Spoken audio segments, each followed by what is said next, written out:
बघा आता संख्या वाचन करताना तुम्ही असं ऐकलं का रे कधी आजी आजोबाकडून मम्मी पप्पाकडून की संख्येचं वाचन करताना 4 वर 1 41, 4 वर 2 42, 3 वर 2 32 असं ऐकलं का कधी?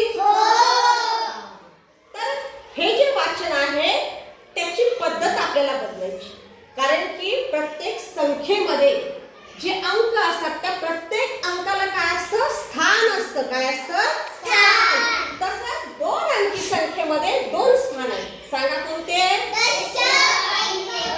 शाबास, दशक आणि एकक. हे बघा मी आता ह्या अंकांकडे संख्येकडे तोंड करून उभी राहिली. माझा जो उजवा हात आहे त्याच्या बाजूने उजवीकडून कोणतं स्थान आहे?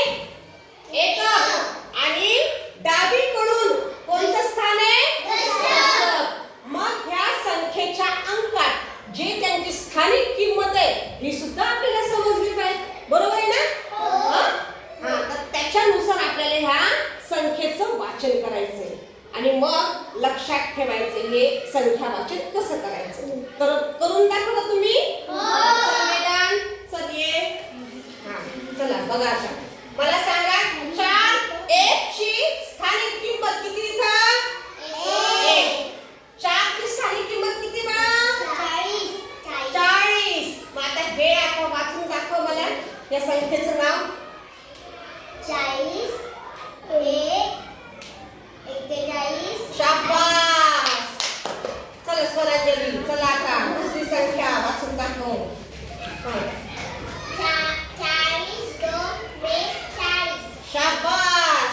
चला 40 3 43. शाबास. 40 4 44. 44 असतं का? 44 असतं. 44. शाबास. चल सानवी. 40 5 45. आज समजलं सगळ्यांना आता? हो. असं संख्येचं वाचन करायचं. समजलं का? त्याची एकक स्थानची किंमत आणि दशक स्थानची किंमत ही सुद्धा लक्षात घ्यायची आहे.